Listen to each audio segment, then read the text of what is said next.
President, on Friday of last week, the U.S. Department of Labor released a dismal update on our nation's economy.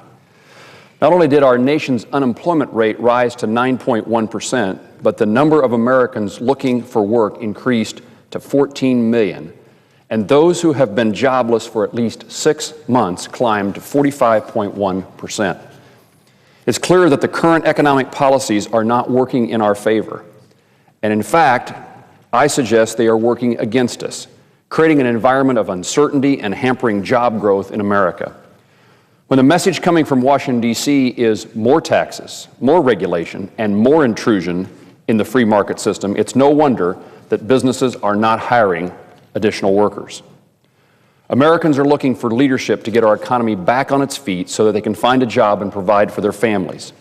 In a recent survey, 90% of Americans said that the economy is in bad shape and that by a margin of 2 to 1, Americans said our economy is on the wrong track. I couldn't agree more. Changing the course of our economy will require Washington, D.C. changing its course. Instead of creating barriers to job growth, Congress and the Obama administration should be implementing policies that encourage job creation. History shows that sustainable economic growth starts with the private sector. So Congress and the administration have a responsibility to create an environment where businesses can flourish and start hiring again, and that starts by pursuing a series of pro-growth policies. First, in my view, Congress must rein in government regulation and stop passing burdensome mandates that come at the expense of that job creation. As I tour manufacturing plants and other businesses in my home state of Kansas, owners often ask, "What's the next thing coming from Washington that will put me out of business?" Jobs in this country are undercut with each new government regulation because it drives up the cost of doing business, erodes our global competitiveness, and limits the access to credit that businesses need to grow. Rather than hiring new employees, businesses are spending their resources on complying with these burdensome regulations and costly mandates, from the EPA's effort to regulate carbon to the mandates imposed by the new health care law. According to the Small Business Administration, the smallest businesses, those with less than 20 employees, spend 36% more per employee than larger firms to comply with federal regulations. That's roughly $10,585 per employee to comply with all federal regulations. And very small firms are even burdensomed more per employee. Small business, as we know, is the backbone of the American economy. Those businesses employ half of our private sector workers and have generated 65% of new jobs over the last 20 years. So it makes no sense to drive up their operating costs with additional government regulations, because that leaves them with fewer resources to hire new workers.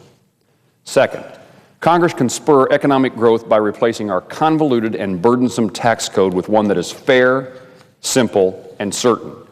When businesses know what to expect, they can better plan for future expenses and will invest in their companies for growth and will hire new workers.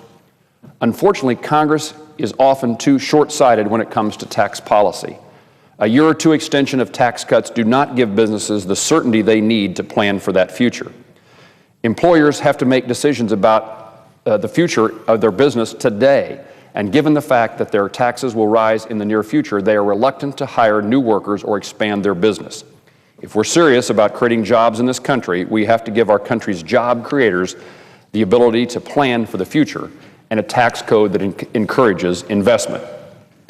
Third, Congress must open foreign markets for American manufactured goods and agricultural products. Across the country, thousands of Americans depend upon exports for jobs, including more than 1/4 of all manufacturing workers in Kansas. By increasing our nation's exports, we will create jobs and opportunities for all Americans without raising taxes or increasing the federal budget. We should be exporting our manufactured goods and agricultural products, not our jobs. Unfortunately, trade agreements with Colombia, Panama, and South Korea, for example, have been stalled for 4 years, and each day that passes, we risk losing more of our market share to our competitors. During this delay, Colombia has moved forward on a trade deal with deals with Canada, with Chile, with the European Union, Brazil, and Argentina. And on July 1, a pending agreement between the European Union and Korea will go into effect. We cannot afford to sit on the sidelines while other countries continue to move forward in their trading relationships with our trading partners. Together, the trade agreements with Colombia, Panama, and South Korea are worth an estimated $13 billion in U.S. exports. The agreement with Korea alone is worth $11 billion and would create an estimated 70,000 new jobs for Americans. It is past time for the President to send Congress implementing language for these trade agreements so that we can open more markets for American goods and agriculture commodities. When American businesses are given the opportunity to compete on a level playing field for these markets, they will succeed, and more jobs will be created here at home. Fourth, the U.S., to remain competitive in the global market, must develop a comprehensive energy policy that allows for ample energy supply that is both affordable and reliable. Rising gas prices and recent events in the Middle East have again demonstrated that the importance of having access to a reliable energy supply. Higher energy prices are not only threatening our global competitiveness, they are also hampering our economic recovery. I don't know how we can expect our economy to recover when energy prices are what they are. But when employers have access to reliable energy supplies, they can spend their resources on hiring new workers rather than on those escalating energy costs. In my view, no single form of energy can provide the answer. To meet our country's energy needs, we must develop traditional sources of oil, natural gas, and coal, encourage the development of renewable energy sources such as biofuels, wind, solar, geothermal, and hydropower, and expand the use of nuclear energy, as well as encourage conservation. A recent report from the Congressional Research Service found that our country's resources are far greater than those of Saudi Arabia, China, and Canada combined. In fact, our combined recoverable oil, natural gas, and coal supplies are the largest on the planet. Yet in 2009, the administration canceled 77 oil and gas leases in Utah and last year suspended 61 leases in Montana. The administration has also restricted access to oil and gas exploration in the eastern Gulf of Mexico and off the Atlantic coast. Although these two areas hold commercial oil reserves of 28 billion barrels and up to 142 trillion cubic feet of natural gas. More production of energy in the U.S. means more jobs in the U.S. and more U.S. workers at work, and lower energy costs for businesses and for their employees.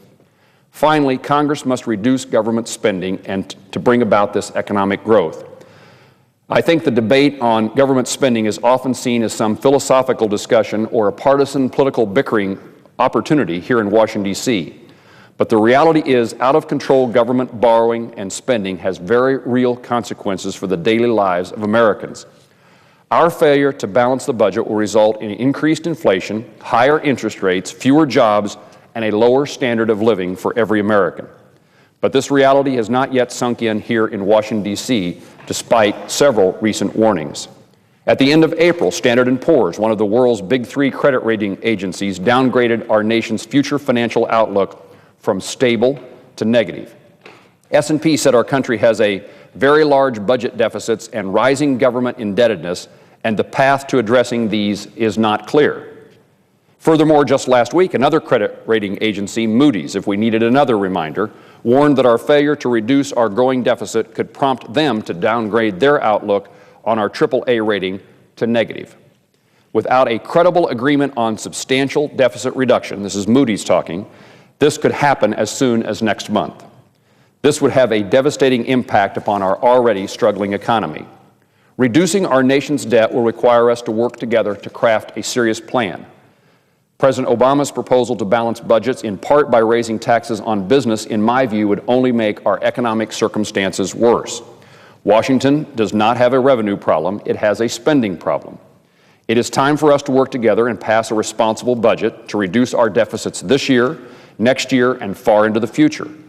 The plan should include significant spending reductions, a balanced budget amendment to restrict Washington's future ability to borrow money that would put us right back in the mess that we're in today, and one that addresses our long-term unfunded mandates. As John Adams once quipped, facts are stubborn things, and the facts tell us that Washington must change direction if we are to grow our economy and put people to work. The failed economy we are experiencing and the financial collapse around the corner is the most expected economic crisis in a lifetime. We know what is going to happen if we don't act, and it would be immoral for us to look the other way or to kick the can down the road because the politics of these issues are too difficult to deal with. Americans deserve leadership here in our nation's capital to confront these challenges and not to push them off to the next generation of Americans. If we do so, if we confront these issues correctly in a responsible way, businesses will succeed, profits will be made, employees hired, and Americans will again be able to live and pursue the American dream.